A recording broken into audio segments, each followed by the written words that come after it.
Hi guys, കുറച്ച് നാളായി video ചെയ്തിട്ട്. So I M back. നിങ്ങളോട് ഫസ്റ്റ് ടൈം ആണെങ്കിൽ please like share and subscribe. So ഇന്ന് ഞാൻ പറയാൻ പോകുന്നത് 2025 റിലീസ് ചെയ്ത നൂറംബർഗ് എന്ന് പറഞ്ഞ സിനിമയാണ്. ഓക്കെ, ഇത് ഐ തിങ്ക് 2025 ഇറങ്ങിയതിൽ വെച്ച് വൺ ഓഫ് ദ ബെസ്റ്റ് മൂവിയാണ്. എന്തോടെ പറയുന്നത് വെച്ചാൽ, ഇത് മറ്റാരും ഞാനങ്ങനെ ഇതിനെക്കുറിച്ച് സംസാരിക്കുന്നതോ മറ്റൊരു വ്യൂവേഴ്സിനെ കുറിച്ച് സംസാരിക്കുന്നതോ അധികമൊന്നും കണ്ടില്ല. But this is like one of the greatest film.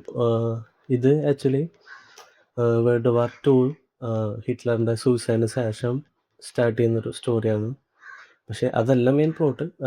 ആൾ മരിച്ചതിന് ശേഷം നാസിയുടെ സെക്കൻഡ് ഇൻ കമാൻഡിലായിട്ടുള്ള ഹെർമൻ ഗേറിങ്ങിനും പിന്നെ ആളൊപ്പമുള്ള താഴെയുള്ള ആൾക്കാർ അമേരിക്കൻ ഗവൺമെൻറ് പിടിച്ചതിന് ശേഷം അവരുടെ ട്രയലാണ് ഈ ഫുൾ സ്റ്റോറി. മീൻസ് ആ ട്രയലിൻ്റെ സ്റ്റാർട്ടിങ് ടു എൻഡ് വരെയാണ് ഇതിൻ്റെ സ്റ്റോറി എന്ന് പറയുന്നത്. ആ സെയിം ടൈം ഇവരുടെ മൈൻഡ് സെറ്റും കാര്യങ്ങളും അറിയാൻ ഒരു സൈക്കാട്രിസ്റ്റിനെ കൊണ്ടുവരുന്നതും, സൈക്കാട്രിസ്റ്റായിട്ട് അഭിനയിക്കുന്നത് റാമി മാലിക്കും ഹെർമൻ ഗേറിനായിട്ട് അഭിനയിക്കുന്നത് റസൽ ക്രോവാണ്. സോ രണ്ട് ലെജൻഡ് ആയിട്ടുള്ള ആക്ടേഴ്സ്.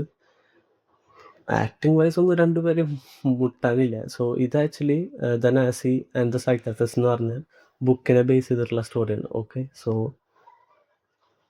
ഇതിൽ വലിയ എന്താ പറയുക വാർ സീക്വൻസോ അങ്ങനെ കാര്യങ്ങളൊന്നുമില്ല. പക്ഷേ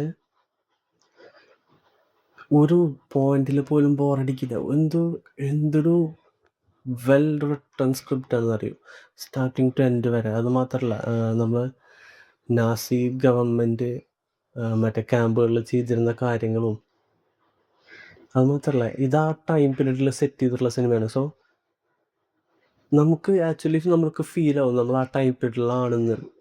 ആ ലെവൽ ഓഫ് മേക്കിങ്, പിന്നെ ഡയലോഗുകളാണെങ്കിലും ലിറ്ററലി ഒക്കെ പീക്ക് എന്ന് പറയില്ലേ, സിനിമ എന്ന് പറയില്ല. അത് what A film man, what A film. നിങ്ങൾ ഫ്രീ ആണെങ്കിൽ ഈ സിനിമ കണ്ടോക്ക്. ഇത്തിരി സ്ലോ ആയിട്ടുള്ള സ്റ്റോറിയാണ്, പക്ഷേ രണ്ട് സൈഡും ജയിച്ചവരുടെ പൊളിറ്റിക്സും തോറ്റവരുടെ പൊളിറ്റിക്സും ഒരു മാരം കൂടാണ്ട് പക്കാ നീറ്റായിട്ട് പറയുന്നത്. So I really liked it. പിന്നെ ഈ നാർസികളായിരുന്ന ആളുകളുടെ mind setting, literally great movie. എന്തായാലും കണ്ടോളണം. Okay, so thank you for watching. ഞാൻ ഈ സിനിമ കണ്ടിട്ട് കുറേ നാളായി. ഇന്ന് വീഡിയോ ചെയ്യാം, നാളെ വീഡിയോ ചെയ്യാം, ഇങ്ങനെ വെച്ച് ഇപ്പം ഇത്രയും ടൈമായി, ഒരു വർഷത്തിനടുത്ത്. So thank you for watching. Please subscribe. By.